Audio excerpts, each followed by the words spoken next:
Welcome to Bridge the Gap with hosts Lucas McCurdy and Joshua Crisp, a podcast dedicated to informing, educating, and influencing the future of housing and services for seniors. Powered by Markentum. All right, here we are. We are on Bridge the Gap podcast. It's an exciting day. We are here at Trump National in Miami, you guys just completed Health Tac here. And just an exciting panel of people. I've got to hear just some stories from you, Josh. Josh, give me just a little bit of kind of an update of how the conference went and kind of what your thoughts are. Yeah, so I think it has been an exhausting and exciting week, productive week here in Miami. Weather has been beautiful. We haven't enjoyed much of the weather this week because we've been in meetings. We've been at this invitation-only conference, Yes. which is really exciting. So you bring together great partnership, vendors and suppliers with CEOs. You also, in addition to kind of making those relationships happen, we get a lot of great content, a lot of panel discussions. Our guest, which you'll hear more from here in just a little bit, Jeff, we had an awesome discussion on our panel, which hopefully we have a chance to talk about that a little bit today. Yes. But everybody's kind of going their separate ways. This morning, everyone was flying out early to get caught back up on business and wrap up the week. So here at Bridge the Gap, we're kind of just thinking through what we've talked about, some of the things this week. And I'm excited. I'm excited about the topic or topics that we have today. Yes. I'm excited about our guests. So tell us more about it. And so it creates a great opportunity for, number one, for Josh and I to get back together and engage face to face. And so I am so just excited to get to meet Jeff. So Jeff Lefkovich of Heritage River Village Development. He is also a gerontologist and with a diverse background in a lot of different areas involving healthcare and senior living. And so it was just a natural right next step to have him on the show. So we're really thankful. And so just kind of getting into, so you two were on a panel this week at Health Tac. And so for those that weren't able to attend and be there, tell us about what you guys talked about, what happened afterwards, the kind of feedback that you got, and just kind of inform our audience about what this is all about. So I'll let Jeff kind of elaborate more from his perspective, but I was excited because before the conference began, when I think Jeff and myself both got invitations, Senior Living News and the Health Tac Conference, literally because of, I think they recognized the passion and what Jeff was doing and the synergy of what I've been doing. They literally brought us together as provider developer types. That's part of the beauty and part of what I'm so excited about is, when you start talking about future of housing and what we're doing, I think Jeff and I have a very kindred spirit because we both believe the future of senior housing involves a lot of breaking down silos. So Health Tac is really a vehicle for that. It allowed Jeff and I to be able to be shoulder to shoulder with a couple other great panelists and literally just sharing we literally just kind of open the curtain and say, here's what we're doing. We don't have all of this figured out, but together, collaboratively, we can work together to figure this out and talk about it. So Jeff, what did you think about it?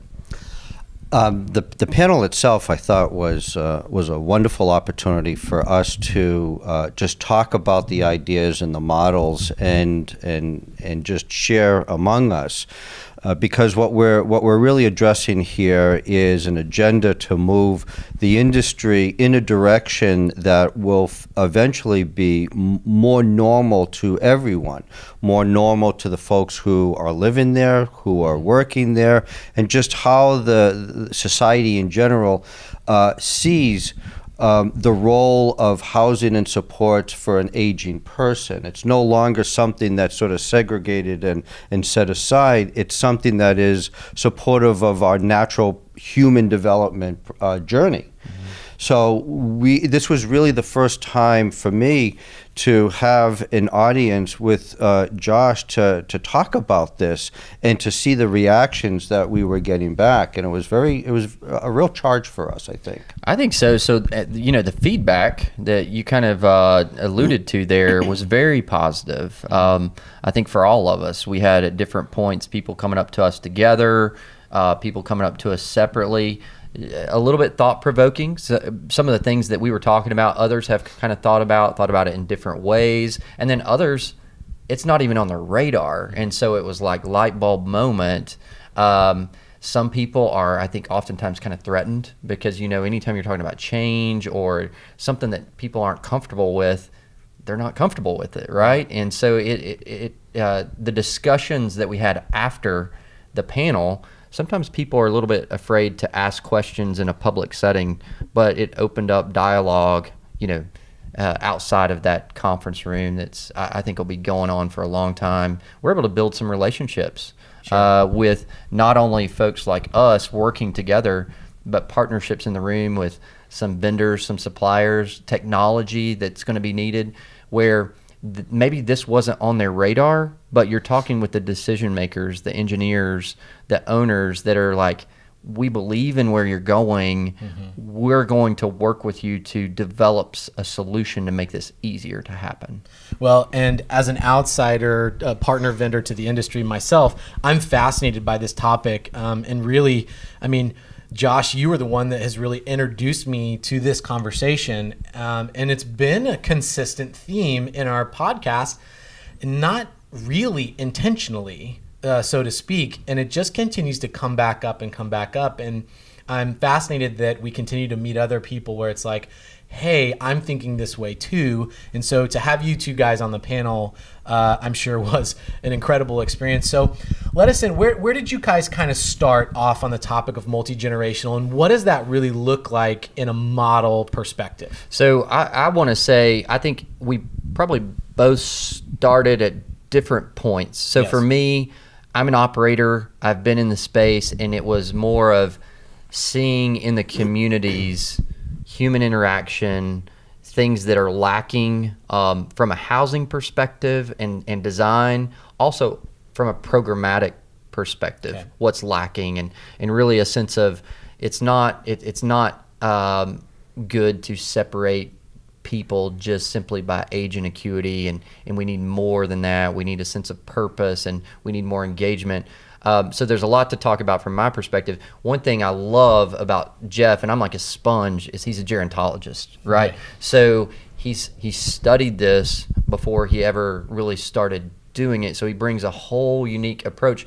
Actually provoked me to some thoughts that, and it actually helps me define the why for me, that I did not even know that, but I was seeing that, but I didn't know why that was happening. So Jeff, talk about what your journey's been. Yeah, that's a very good point, and it has to do with the why.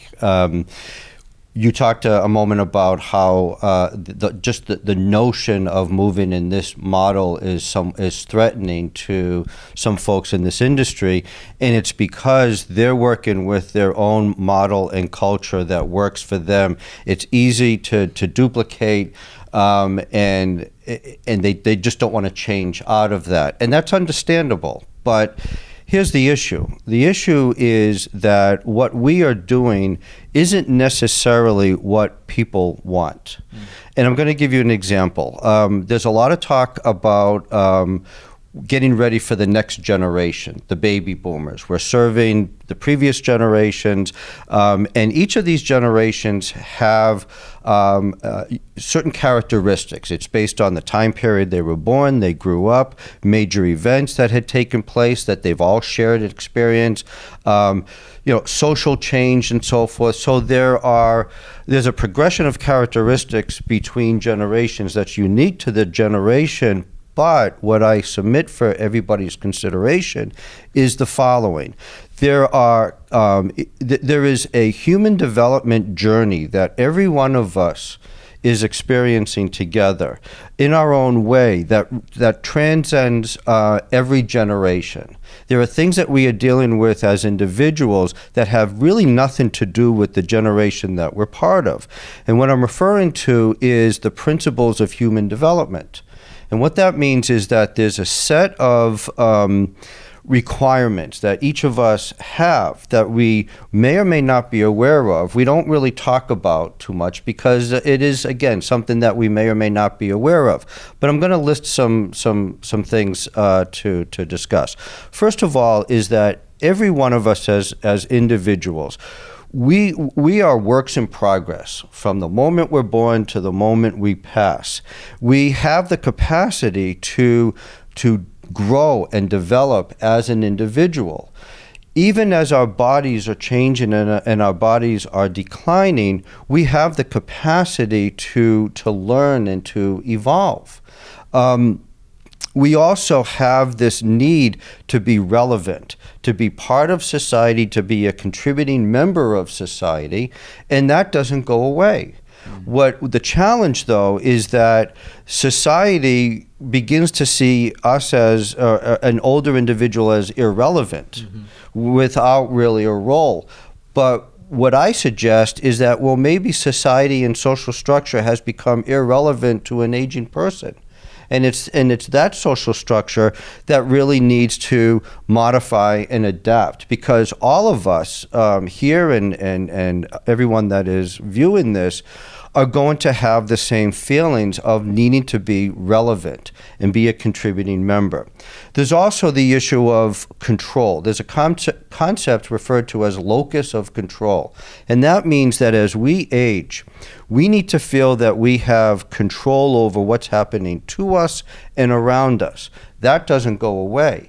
And if we are in an environment where we feel that we don't have control, or we're getting beaten down by society and popular ideals and norms, and we don't have control over that, that's a very difficult thing. And for an aging person, it starts breaking down the spirit. So we have to be very mindful of that. Then there is another concept referred to as continuity of self. Continuity of self means that we could be a 40-year-old, we could be a 30-year-old, we could be a 40-year-old, 50, 60. The sense that we have of ourselves, how we see ourselves, the person that we know inside, doesn't change all that much. When we look at the mirror, like I did when, at the conference when they took those pictures, I was thinking, that's not me up there, because, I'm a hell of a lot younger than that person. That sense of who we are inside doesn't change, but the world outside sees us a lot different than how we see ourselves. What I submit to developers and operators is you really need to get to know the person. You need to understand and embrace and respect the story, but there's a person in there, inside that body, who is very different than how it appears.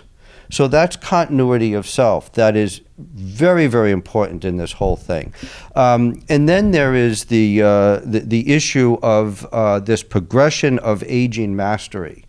A lot of people struggle with a point in their lives or their psyche where they're dealing with, they're kind of at a level of passive aging. They've sort of accepted what's going on. They don't feel that they have any control. They're somewhat withdrawn from society because they're really concerned about really themselves. And they're just letting things happen. Now, every once in a while, there is the notion of, maybe I should take care of myself, maybe I should eat better, maybe I should go to the gym, and they'll try it, but there's really no commitment because there is a fear of change. There is a fear of stepping out of what they're used to. So you start there, and unfortunately, a large segment of our population is at this lower end of the aging process.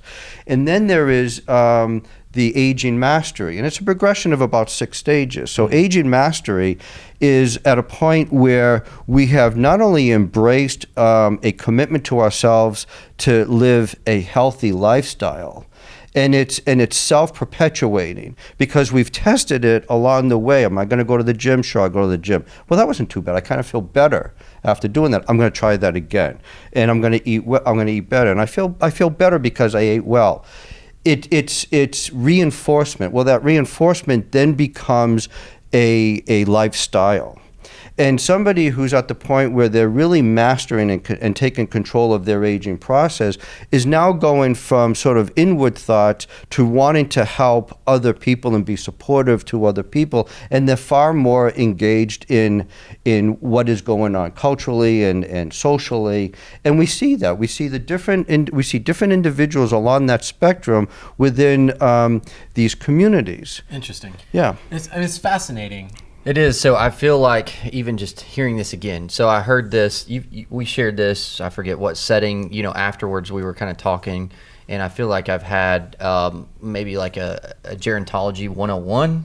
But this is fascinating for me because I didn't come from a healthcare background. Certainly didn't have a gerontology background, and I was kind of thrust into senior living operations and senior housing without understanding the why, but I was seeing a lot of the behaviors and then trying to figure out, this is bizarre. How do you connect those things? Yeah, why are the residents acting out in this way, or why when we create a meal time or a process or a policy or a procedure or a design, why is this perceived as a negative, or why is there an acting out? But to have this foundational understanding where you're kind of categorizing, I guess, behaviors and development, as you called it, human developmental process, which we all share. Human development process, which we all share. Yeah, so that's fascinating to me, and I think that's even a bigger topic, because again, coming simply up through being an administrator of a community, a marketing director of communities, regional ops, running companies, not having that educational background on human development and processes, that's very valuable. So, we were talking at the conference, and one of the panels was, should our industry be raising the bar on education? Well, I think our immediate response is all of us like, yes. But I was surprised. Some of the people on the panel were saying, no, we're actually raising the bar so high that a lot of people that need into the industry with great creative ideas can't. So even that topic is very diverse. But on this human development processes, when you're dealing with humans, whether it's on the team member side, whether it's on the who you're serving, who your consumer is, what Jeff's talking about is just so relevant. It seems like a very important piece, and to use the phrase like bridging the gap between that understanding of cognition and behavior and human development into a programmatic operations and just a holistic approach. So I would love to hear, because candidly, these are the first times I've been hearing these concepts. So I would love to know, how do you take that understanding and then marriage that with the actual practical day-to-day, either in your operations or your programs? How do you bring those things together? From a community development perspective and an operation perspective, what the model that we are working on is a model that involves the creation of a community.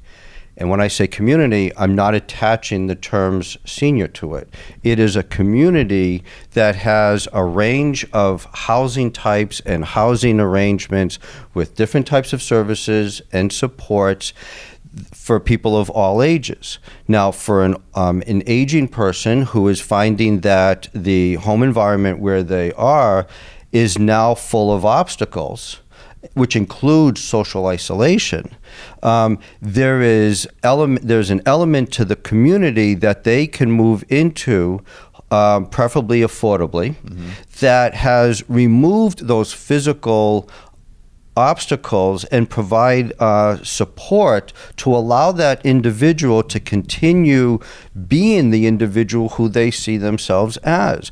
That it gives them the inspiration and the heightened spirit to continue pursuing either existing interests, or it exposes them to new interests. But the idea is that this is a community for all persons, regardless of age. But it is also a community that broadens the spectrum of community. It includes commercial, retail. It includes amenities and programs, activities that draws the greater community in. And what you're doing is you are creating spaces for everybody to share, and it's really up to the individual as to what they want to participate in. But it's no different than living in a neighborhood and deciding what kind of a lifestyle you want in that neighborhood. Yeah. So again, I'm going to go back to the why. When I talked with Jeff and got his perspective from this human development side, that's meeting what we're talking about, is meeting a need that was not necessarily my initiative driver, because I didn't even understand that. I see the results of that and wondering why that happens. Jeff helps me understand that, but I think there's also drivers, as we talked about on our panel, a whole lot of why, where we're looking at the next generation, and there's a lot of driving factors that are kind of I think forcing us to focus on a concept that is very validated through the human development process of what Jeff's talked about. For me, the why, which is probably more surface level, and it was more feasibility driven, was some of the things that we talked about, and there's a lot, which was simply preferences.